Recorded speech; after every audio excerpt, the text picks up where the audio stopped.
여러분 안녕하세요. 여러분들을 위한 맞춤 법률을 알기 쉽게 알려드리지만 오늘은 법률과 별로 상관없는 얘기를 해볼 현승민 변호사입니다. 자, 여러분 혹시 죄수의 딜레마라고 들어보셨는지 모르겠는데요. 오늘은 그걸 바탕으로 해서 제가 왜 도대체 우리가 법과 규칙을 지키면서 살아가야 하는지 한번 논리적으로 증명을 해볼게요. 현변이랑 오변이 가벼운 범죄를 저질러서 체포가 됐어요. 근데 이 수사기관에서는 두 사람이 다 다른 무거운 죄의 공범이라고 의심을 하고 있습니다. 근데 두 사람 모두 범행을 자백하지 않으면 그 가벼운 범죄 때문에 둘 다 1년형을 받아요.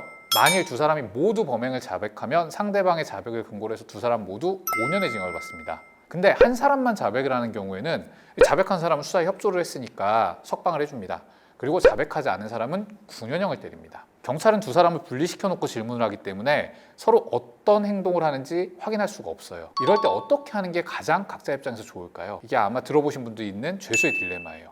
뭐 당연히 둘 다 자백하지 않는 것이 전체적으로는 최선의 결과죠. 왜냐하면 둘 다 1년씩 2년만 복역하면 되니까. 근데 문제는 상대방이 어떤 행동을 할지 알 수가 없다는 거예요. 그래서 경우의 수를 따져봐야 되는데 만약에 오변이 자백을 하는데 나는 침묵하면 나만 9년 받죠. 오변은 풀려나고 차라리 자백해버리고 둘 다 5년을 받는 게 나은 결과가 됩니다. 근데 오변이 침묵하는 경우에 나만 자백하면 나는 석방되죠. 그럼 이때도 나는 자백하는 게 나아요. 그러면 내가 할 수 있는 최선의 선택은 그냥 자백해버리는 거죠. 그리고 뭐 오변 입장에서도 마찬가지예요. 개인적으로 이게 최선의 선택인데 결과를 보면 어떻게 되죠?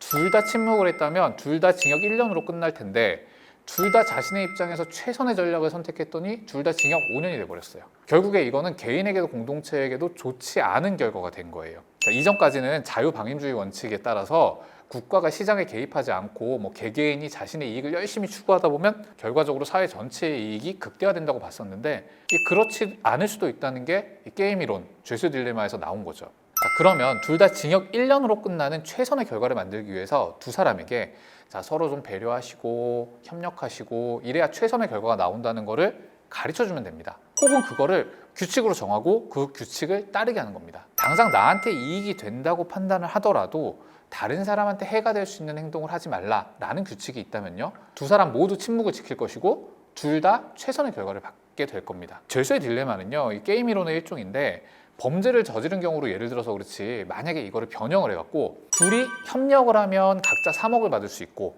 둘 모두 배신하면 각자 1억을 받을 수 있고 한 사람만 배신하면 배신한 쪽만 5억을 받고 의리를 지킨 쪽은 한 푼도 못 받는다고 했을 때 각자 자기 이익만 고려하면 죄수의 딜레마대로 결국 모두 배신을 하게 되고 각자 1억씩 총 2억만 받는 결과가 될 겁니다. 자, 이게요 물론 한 번이 아니라 여러 번 반복될수록 전략 설정이 가능하긴 해요. 상대방이 어떤 스타일인지 이제 파악이 되니까요. 이걸 이제 반복되는 죄수의 딜레마라고 하는데요. 대상도 반드시 2명일 필요는 없어요. 근데 이게 스타일이 각기 다른 수많은 사람들과 수없이 많이 붙었을 때 어떤 선택이 최선인지 직접 테스트할 수가 없습니다. 실제 우리 인간이 살고 있는 세상은 정말 다양한 사람이 다양하게 살고 있고 다양한 선택을 해야 하는 곳이기 때문이죠. 그래서요, 이게 1980년대 미국의 유명한 정치학자가 컴퓨터를 이용해서 대회를 열었어요.